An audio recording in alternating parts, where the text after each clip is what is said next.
Hello అందరికీ good morning. నేనైతే ఉద్దిపప్పు లడ్డు చేస్తున్నాను. దీనికోసం ఉద్దిపప్పు ఒక కప్పు తీసుకున్నాను. ఒక స్పూన్ బియ్యం తీసుకొని సన్నని మంట మీద వేయిస్తున్నాను. ఎంత ఎక్కువసేపు వేయిస్తే లడ్డూలు అంత టేస్టీగా ఉంటుంది. మాడకుండా సన్నని మంట మీదే మనం కలబెడతా వేయించాలి.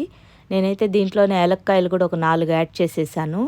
సో ఇదంతా మాడకుండా సిమ్లోనే బాగా వేయించామంటే లడ్డూల టేస్ట్ చాలా బాగుంటుంది. ఇలా వేయించిన తర్వాత దీన్ని ఒక తట్టలోకి తీసి ఆరబెట్టుకోవాలి. ఉద్దిపప్పు ఎంతైతే తీసుకున్నానో బెల్లం కూడా అంతే తీసుకున్నాను. కరెక్ట్గా సరిపోతుంది. నేను తీసుకోవడమే పొడి బెల్లం తీసుకున్నాను. పొడి బెల్లం ప్యాకెట్ మార్కెట్లో దొరుకుతుంది మనకి.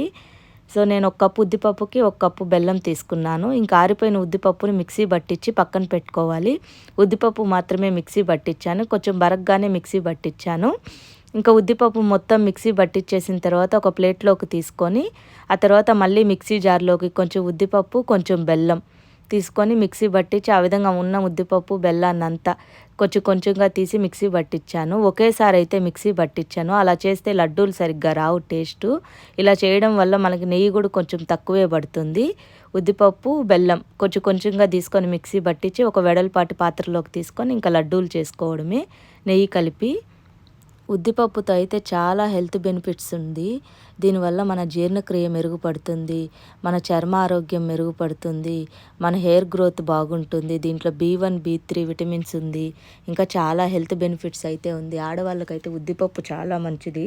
నడుము నొప్పికి ఉద్దిపప్పు తినాలని చెప్తారు. బాగా ఉద్దిపప్పులో స్ట్రెంగ్త్ ఎక్కువ ఉంటుంది. ఎదిగే పిల్లలకి, మెచ్యూర్డ్ అయిన పిల్లలకైతే ఇంకా ఉద్దిపప్పు లడ్డూలు, ఉద్దిపప్పు వడలు చేసి పెడతారు. ఆ టైంలో ఎక్కువ స్ట్రెంగ్త్గా ఉంటారనేసి.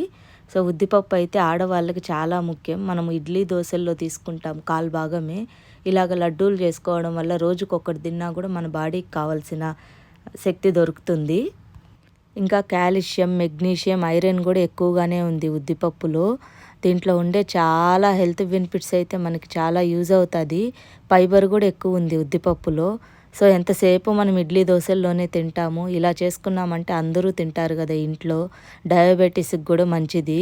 ఎముకలు స్ట్రాంగ్గా ఉంటుంది. ఇప్పుడైతే వీటినంతా ఒక గిన్నెలోకి తీసుకొని నెయ్యి వేడి చేసి పెట్టుకోవాలి. నేను ఒక 3/4 కప్పు నెయ్యి తీసుకున్నాను. కరెక్ట్గా సరిపోతుంది. 1 కప్పు ఉద్దిపప్పుకి 3/4 కప్పు నెయ్యి, 1 కప్పు బెల్లం సరిపోతుంది. సో నెయ్యి కొంచెం కొంచెం వేసి కలుపుతాను. నెయ్యి వేడిగా ఉన్నిందంటే మనకి ఇంకా లడ్డూలు బాగా వస్తుంది.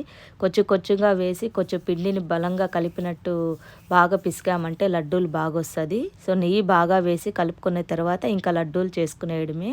ఇది బయట పెట్టినా కూడా 15-20 రోజులు ఫ్రెష్గా ఉంటుంది. లడ్డూలు అయితే చాలా టేస్టీగా ఉంటుంది. నేనైతే చక్కెర వాడను. చక్కెర హెల్త్కి మంచిది కాదు కదా. బెల్లం అయితే బెల్లంలో ఐరన్ ఉంటుంది. ఇంకా ఉద్దిపప్పులు అయితే ఇంక చెప్పాల్సిన పనే లేదు హెల్త్ బెనిఫిట్స్ గురించి. ఈ లడ్డు అయితే చాలా టేస్టీగా ఉంటుంది. వైట్ ఉద్దిపప్పు ఉంటుంది కదా, దాంతో కూడా చేయొచ్చు. అప్పుడు మనకి లడ్డూలు వైట్గా వస్తాయి. నేనైతే వైట్ ఉద్దిపప్పులో పొట్టు ఉండదు కాబట్టి పొట్టుండే ఉద్దిపప్పే తీసుకుంటాను. పొట్టులో కూడా మనకి పీచు పదార్థం ఎక్కువగా ఉంటుంది కదా, అప్పుడు ఫైబర్ బాగా అందుతుంది. ఈ లడ్డూలు చేసి పెట్టడమే ఆలస్యం. మా ఇంట్లో 4 రోజులు కూడా ఉండదు, తినేస్తారు పిల్లలు. అందువల్ల నేను కొంచెం కొంచెమే చేస్తాను ఏం చేసినా కూడా. ఎందుకంటే టేస్ట్ బాగుంటుంది కాబట్టి వాళ్ళు చాలా తొందరగా తినేస్తారు. ఎక్కువ చేసి పెట్టినా అంతే తొందరగా తినేస్తారని చెప్పి నేను కొంచెమే చేసి పెడతాను. సో ఒక వారానికి ఒక్కొక్క స్నాక్ చేస్తూ ఉంటాను. ఇలాగ హెల్దీగానే ఏదో ఒకటి చేసి పెడతా ఉంటాను. ఇంకా పిల్లలైతే స్కూల్ బాక్స్కి ఖచ్చితంగా స్నాక్స్లో ఇది పెట్టిచ్చేస్తాను నేను. ఇంకా లడ్డూలు అయితే మనం గట్టిగా అదిమి చిన్న చిన్న ఉంటలుగా చేసుకున్నామంటే సరిపోతుంది. నేను మీడియం సైజు చిన్న నిమ్మకాయల సైజులోనే చేశాను. మరీ పెద్దవిగా చేయలేదు. ఇవైతే తినడానికి ఈజీగా ఉంటుంది కాబట్టి. లడ్డూలు అయితే రెడీ అయిపోయింది.